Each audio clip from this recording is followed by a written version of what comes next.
নমস্কার বন্ধুরা, তোমরা কেমন আছো? আশা করছি ভালো আছো, আর আমিও ভালো আছি তোমাদের আশীর্বাদে।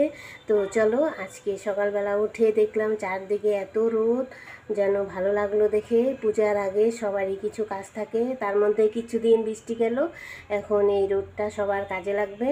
তো রোদ হয়ে খুব ভালো লাগছে। কিছু কিছু বাড়িরও কাজ থাকে পূজার আগে সবারই, তো সেই হিসাবে রোদ হওয়াতে প্রচুর ভালো লাগছে আজকে।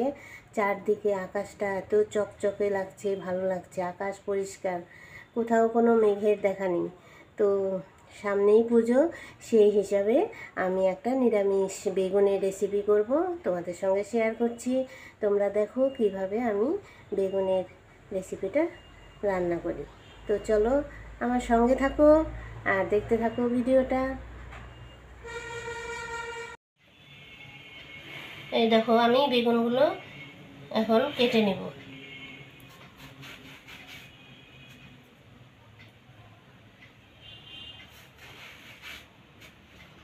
এই যে এইভাবে বেগুন কাটবো। এই যে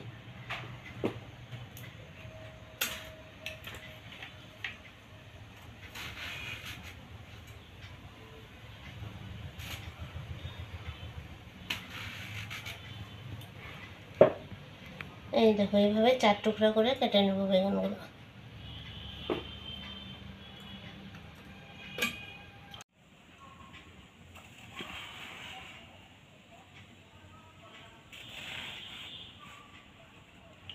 এইভাবে এই যে 4 টুকরো এই যে করে কাটতে হবে বেগুনটা। এখন তো বেশি বেগুনের সিজন নাই, তো বেগুন পাওয়া গেছে, তো বেগুনগুলো বেশি ভালো না, ওইটাতে পোকা আছে। এখনও সেইভাবে বেগুন বাজারে ওঠে না, এখন তো বেগুনের সিজন, শীতের সময় বেগুনের সিজন থাকবে। এই যে এই বেগুনটা ভালো আছে। বেগুন কাটা হয়ে গেল, বেগুনগুলো ধুয়ে ধুয়ে উঠাচ্ছি। এখন এই বেগুনে নুন হলুদ মাখাবো, মাখিয়ে কিছুক্ষণ রাখবো।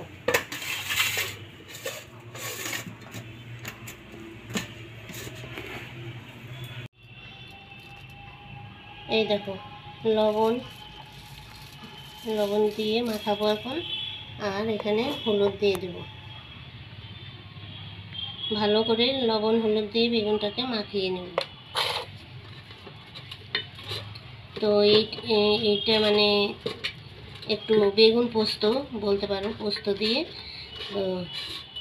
নিরামিষভাবে রান্না করব। এখানে কাঁচা লঙ্কা কেটে দেব, আর গরম ভাতের সঙ্গে খেতে ভালো লাগবে। লবণ হলুদটা ভালো করে মাখিয়ে নিতে হবে। তো এই দেখো, কড়াই বসিয়ে দিলাম, এখন কড়াইটা গরম হয়ে গেছে, এখানে কিছুটা তেল দিয়ে নেব। একটু বেশি দিতে হবে তেলটা, কারণ বেগুনগুলো ভাজতে হবে তো। এই দেখো, তেলটা গরম হলে বেগুনটা ছেড়ে দেব। তো আমার তেল গরম হয়ে গেছে, এখন বেগুনটা এর মধ্যে ছেড়ে দিই।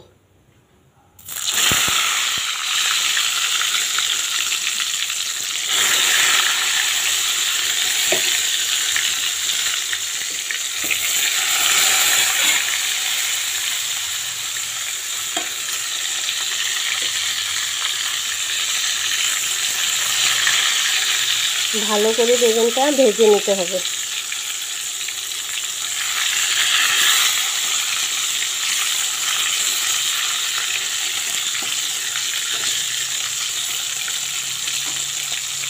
তো চলো, বেগুনটা ভেজে নামিয়ে নিয়ে আসি।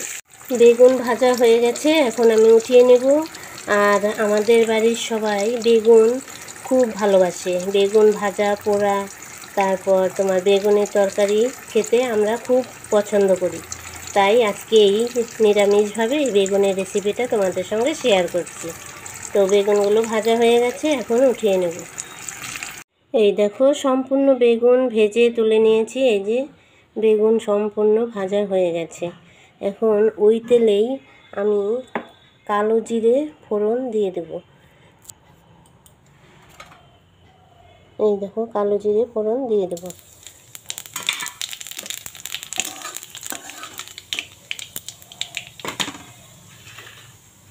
আর কিছু ওই তোমার পোস্ত পেস্ট করে রেখেছিলাম এই যে, আর এখানে হলুদ মিশিয়ে, লবণ হলুদ একসঙ্গে মিশিয়ে দিয়েছি।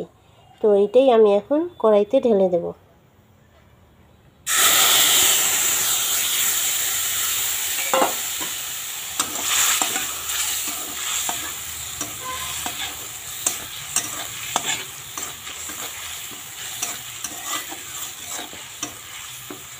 এখানে লঙ্কা পরে দিব, কাঁচা লঙ্কা কেটে রাখা হয়েছে, লঙ্কাটা পরে দেব। এটা একটু ভাজা ভাজা করে নিই, তারপরে এর মধ্যে বেগুনটা ছেড়ে দেব।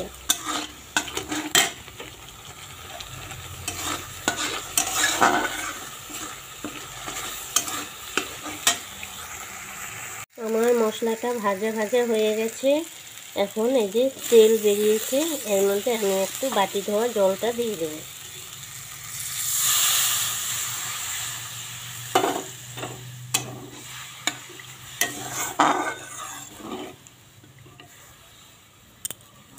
আর এর মধ্যে ছেড়ে দেব কিছু কাঁচা লঙ্কা।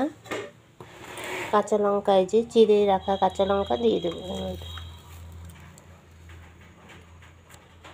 তারপর একটু হয়ে এলে বেগুনটা এর মধ্যে ছেড়ে দেব। দারুণ সেন্ট বেরিয়েছে। এখন দেখো এই যে আমার মশলাটা কষানোর পর জল দিয়ে দিলাম বাটি ধুয়ে।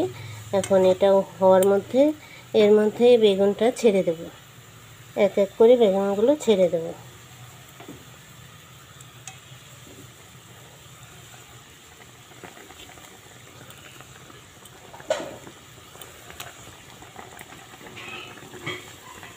একটু বেগুনের মধ্যে মশলাটা একটু গা মাখা হবে, তখন নামিয়ে নেব।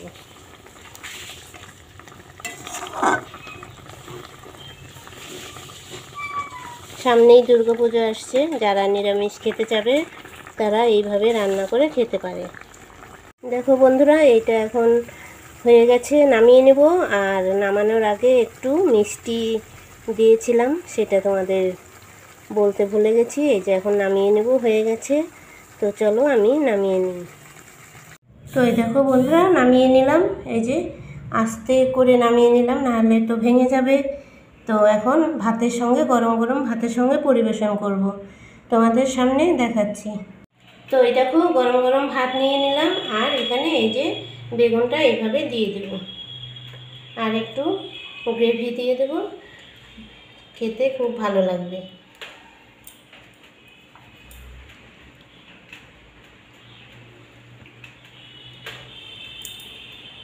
আর সাথে এই যে কাঁচা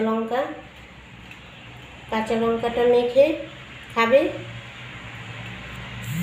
গরম হাত ধোয়া যাচ্ছে না। তো আজকে রান্না তোমাদের কাছে কেমন লাগলো আমাকে কমেন্ট করে জানাবে। তোমরা তো আমার বেগুনের রেসিপিটা দেখলে, তো তোমাদের কাছে কেমন লাগলো আমাকে কমেন্ট করে জানাবে। আর তোমরা ভালো থেকো, সুস্থ থেকো। আর আজকের মতো ভিডিওটা এখানেই রাখছি, আবার দেখা হবে।